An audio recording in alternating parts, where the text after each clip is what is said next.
Vi har hört F.O. förut i Melodifestivalen och i år så ställde ju Felix Sandman från gruppen upp med framgång och nästa år då tävlar hans andra två forna bandkompisar med varsitt bidrag. Och vi ska höra Carolinas möte med Oskar Enestad som den ena killen heter. Men först ska vi lyssna på hans debutsingel som soloartist. En låt som heter Heaven on My Skin.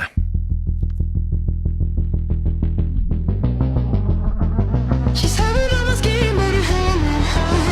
Met her in the dark, it was at a bar. Put out her smoke in my whiskey. Looked so innocent, but so confident. And said let's find us some privacy. She left an address on my bed. Thought I wouldn't be falling easily. And suddenly I was on her street.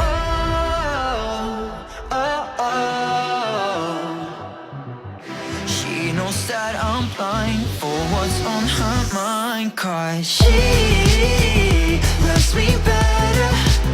Oh, she loves me better in the dark. She's having on my skin, but her hand in my heart. Ooh, I love her better. And I can't seem to get enough. Cause she's having on my skin, but her hand in my heart. Cause she's having on my skin, but her hand in my heart.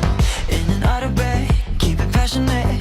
In the sheets, she got them hands all over me. Thought I wouldn't be falling easily, but I'ma need her therapy.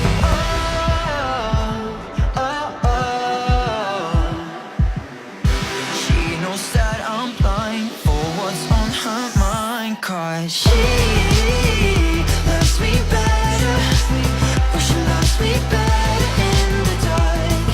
She's having on my skin, but her hand in my heart. Ooh, I love her better. And I can't seem to get enough. Cause she's having on my skin, but her hand in my heart. Having on skin, but hand in my heart. Having on skin, but hand in my heart. Having on skin, but hand in my heart. She's having on my skin, but her hand in my heart. Having on skin, but hand in my heart. Having on skin, but hand in my heart. Having on skin, but hand in my heart. She's having on my skin, but her hand in my heart. Heaven on My Skin med Oskar Enestad som alltså ställer upp i nästa års Melodifestival och han konkurrerar då med Omar som också var med i F.O.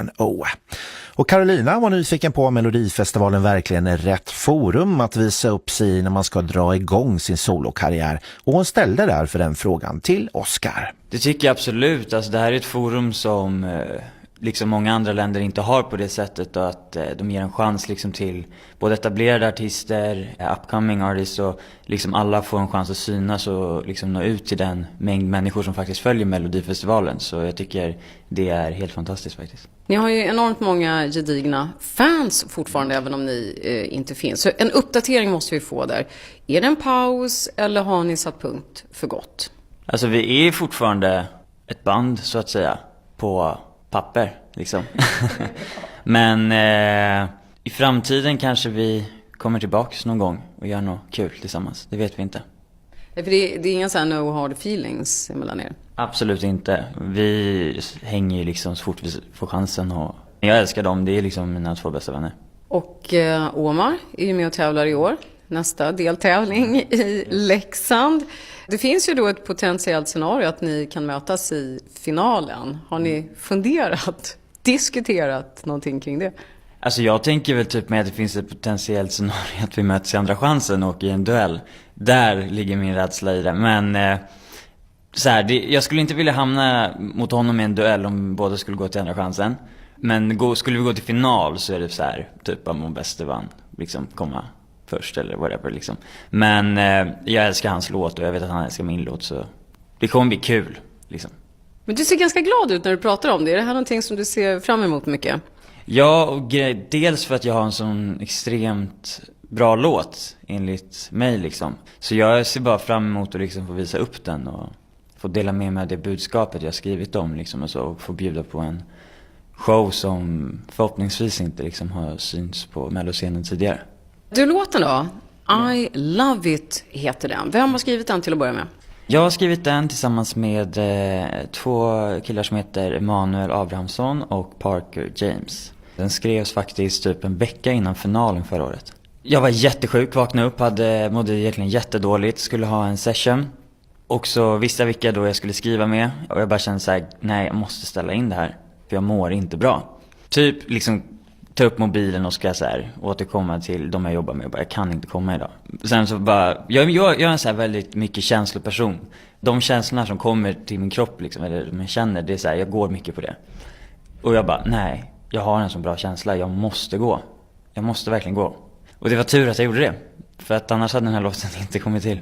Men det var en jättebra session. Och jag är så här, när jag har skrivit någonting så vet jag liksom, jag kan typ inte höra riktigt i sessionen om det är bra eller inte.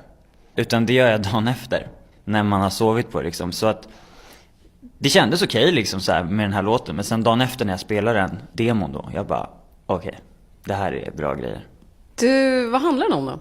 Den handlar om kärlek framförallt. Men den handlar också om så här smärta, frigörelse skulle jag säga, och liksom stå upp för sig själv. Och att man liksom ska få älska den man vill, alltså no matter what liksom. Och jag har skrivit den ut från mitt eget förhållande liksom. Ja, för att ska man tro tidningarna så, eller man kan väl rättare sagt säga så här: du blev lite grann ett hett villebråd efter förra Melodifestivalen. Ja. Och kanske lite av den anledningen att hon är lite äldre än vad du är.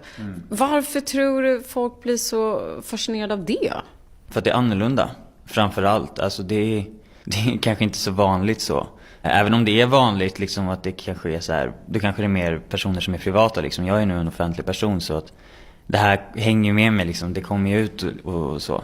Men jag tror absolut det är för att det kanske inte är så vanligt och inom vad som är inom normen liksom. Du tävlar i Malmö, en jättestor arena. Du sa ett väldigt speciellt nummer. Berätta, finns det någonting du skulle kunna säga ändå numret? Du behöver inte avslöja allting, men liksom något ledord. Allt är inte satt nu liksom, så nu kanske jag säger någonting som inte kommer vara med. Men det jag skulle väl kunna säga är att det kommer vara lite androgynt, kommer det vara. Det kommer vara väldigt, kanske jag ska inte säga fashion för liksom, det kanske är, men i den världen liksom. Du, jag tänkte också, vi vet vad den handlar om, men jag glömde ju fråga, är det liksom upptempo, ballad, midtempo? Vilken takt är det? Vilken genre? Det är en poplåt, det är det. Jag skulle ändå säga att den har något inslag av indie i den, på sättet att jag sjunger det. För jag har jobbat mycket med indieartister och så, och tagit efter hur de jobbar med sin sång. Den är ganska vemodig, eller den är väldigt vemodig menar jag. På en upptempo, väldigt glatt track. Fast texten är liksom inte jätteglad. Men det är absolut en upptempo-låt, det är ingen låt man sitter still till. Ingen glad text, men låten blir ändå svår att sitta still till enligt Oskar Enestad när han beskrev sitt bidrag till nästa års Melodifestival.